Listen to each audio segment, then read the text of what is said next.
Bem-vindo, pessoal, mais uma aula de Físico-Química. Hoje nós vamos dar continuidade aos conteúdos referentes a propriedades coligativas e vamos trabalhar o último tópico que ficou faltando, então, referente aos efeitos coligativos para solutos não voláteis de natureza molecular iônica. Esse conteúdo, pessoal, ele tem uma importância bastante grande porque ele envolve conceitos que foram trabalhados lá no primeiro ano do ensino médio. Então, quem tem dúvida ali a respeito do que é uma substância iônica, uma substância molecular, eu recomendo que dê uma olhada no material do ano passado ou procure o seu professor de química para tirar essas dúvidas, ok? Dando sequência no conteúdo.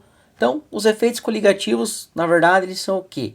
Eu poder entender, né, o quanto eu vou ter de variação nas propriedades do meu solvente de acordo com o tipo de soluto que eu estou adicionando, tá? De acordo com o tipo de soluto que eu estou adicionando.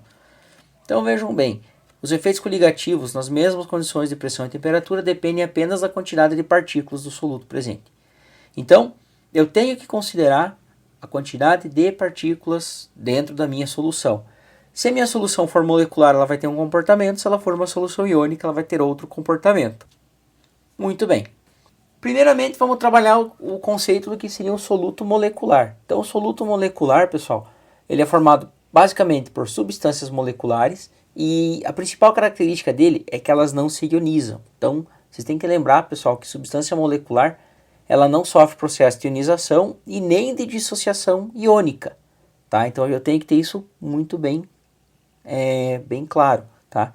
Então, o nosso exemplo aqui nós temos, né, um mol de moléculas de glicose sólida. Quando são adicionadas em solução aquosa, eles continuam formando um mol de moléculas de glicose. Isso se dá porque a glicose, pessoal, como um componente molecular, ela não sofre ionização nem dissociação iônica. Então isso aqui é muito importante para nós. O número de moléculas no início do processo, né, ou quando elas estão fora da solução, né, o soluto puro, é igual ao número de moléculas do meu soluto dentro da solução. Então eu tenho que ter isso muito bem claro quando eu vou fazer esse tipo de análise, ok?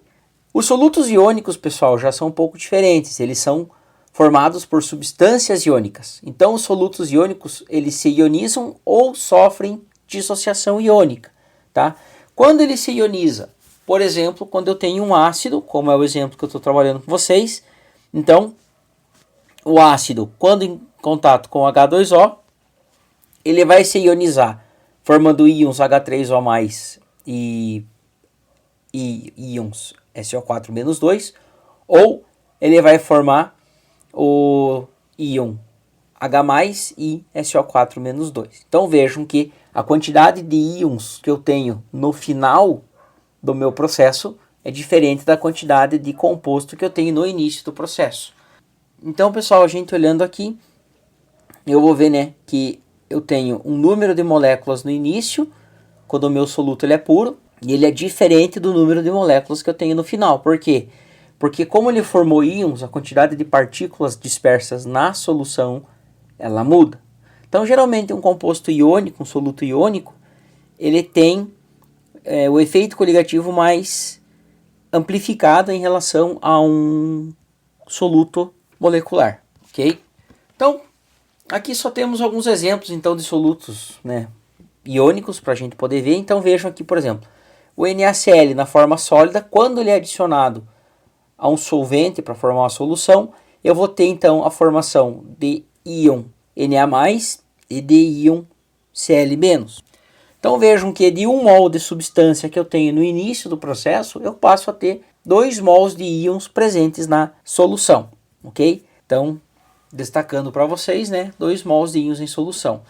O CaCl2, quando ele é adicionado a um solvente, ele libera cátion cálcio mais 2 unidades de íon cloro.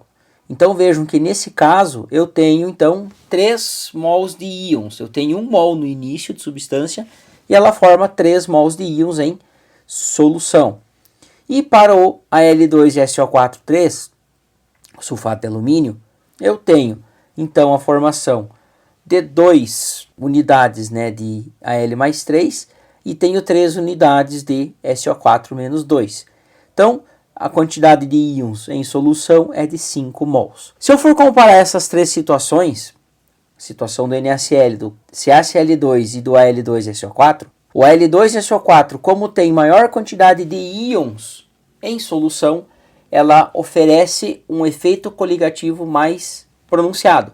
Então, se eu for analisar, por exemplo, o abaixamento da pressão de vapor, se eu pegar 1 litro de solução e adicionar a esse 1 litro de solução 1 mol de cada uma das 3 substâncias, o Al2SO4 é a que vai ter o efeito mais pronunciado, ou um maior abaixamento, porque ele tem uma quantidade maior de íons em solução, ok? Para a gente poder exercitar isso daí, proponho, né, que a gente faça alguns exercícios juntos. Eu vou fazer esses exercícios da aula junto com vocês, dos slides com vocês, e peço que vocês refaçam esses exercícios para que vocês possam estar, então, compreendendo isso daí. Então, o primeiro exercício, entre as soluções abaixo, a que entra em ebulição em temperatura mais elevada é... Então, eu tenho 4 alternativas, 0,2 mols por litro de CaNO3,2, 0,1 mol por litro de NaCl, 0,1 mol por litro de C6H12O6 e 0,4 mol por litro de KNO3. Então, pessoal, aqui nós temos o seguinte, a resolução, né? Como eu vou resolver cada um dos nossos exemplos.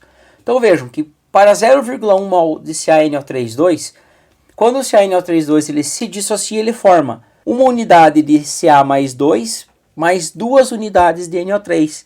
Então, observem aqui o seguinte. Então, se eu tenho 0,2 mols por litro de CaNO3,2, esse 0,2 mol por litro ele vai gerar para mim 0,2 mols de Ca mais 2, né, de íon cálcio.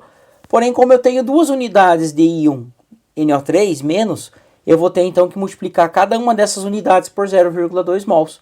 Então, isso vai me dar um total de 0,4 mols de íons NO3 menos. Então, 0,2 mols de substância, quando em solução, eles me geram 0,6 mols de partícula, ok? Então, isso é o que a gente tem, né, no caso do CaNO3,2. Se eu tenho 0,1 mol por litro de NaCl, então o NaCl, quando ele se dissocia, ele forma Na+, mais Cl-, uma unidade de cada íon. Então, se eu tenho 1 mol, aliás, se eu tenho 0,1 mol de NaCl puro, quando ele é adicionado em solução, ele vai gerar 0,1 mol de Na+, mais 0,1 mol de Cl-. Por que aqui ele repetiu 0,1 mol? Porque eu tenho uma unidade de cada íon. Então, somadas os dois íons, eu vou ter um total de 0,2 mols de íons formados na minha solução, ok? Pois bem, no caso do C6H12O6, a gente tem uma situação. Como ele é um soluto molecular, ele não sofre ionização nem dissociação. Se eu adicionar 0,1 mol de C6H12O6 em água, eu vou ter apenas 0,1 mol. Porque eu não vou ter separação de outras substâncias dentro desse ambiente. Então, não muda a quantidade que eu tenho de íons. E o último exemplo, o KNO3, 0,4 mol por litro de KNO3. O KNO3, ele se dissocia em K+, mais NO3 menos. Ou seja, o K+, numa quantidade de 0,4 mols e o NO3 menos numa quantidade de 0,4 mol.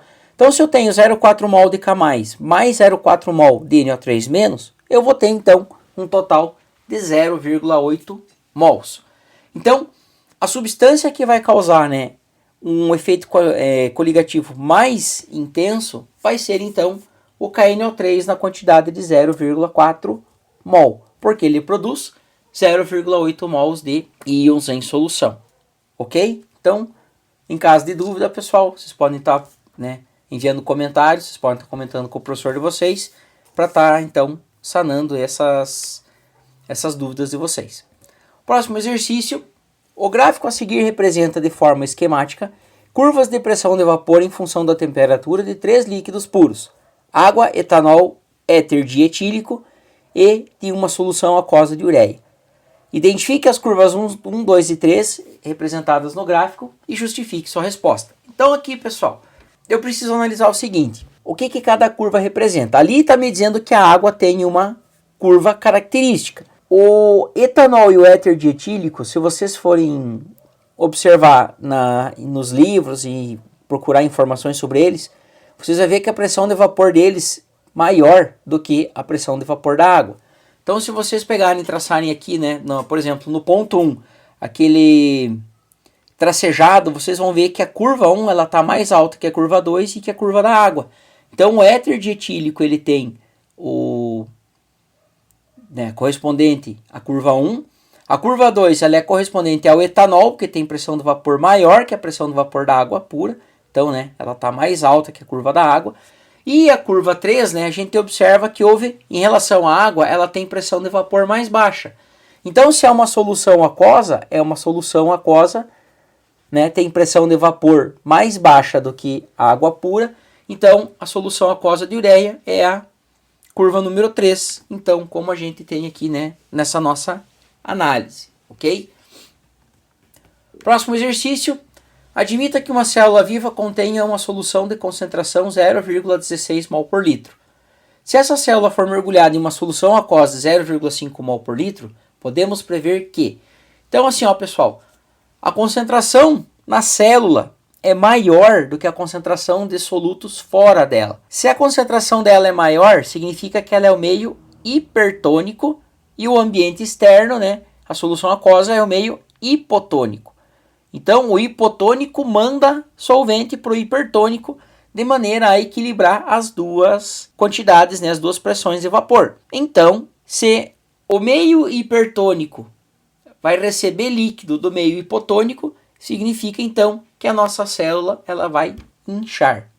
Ok, pessoal? Então, questão referente à osmose, vídeo passado. Então, quem tem dúvida, volta lá, dá uma pesquisada. E o último exercício, sejam dadas as seguintes soluções aquosas. 0,1 mol de cloreto de potássio, 0,3 mols por litro de glicose, 0,1 mol por litro de sacarose e 0,3 mols por litro de sulfato de sódio. Assinale a alternativa que apresenta as soluções em ordem decrescente de temperatura de ebulição, da maior temperatura para menor. Efeito coligativo, alteração na temperatura de ebulição.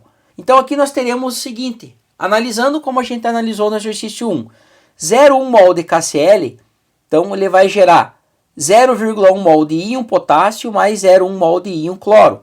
Logo, um total de 0,2 mols de partículas dentro do meio da solução.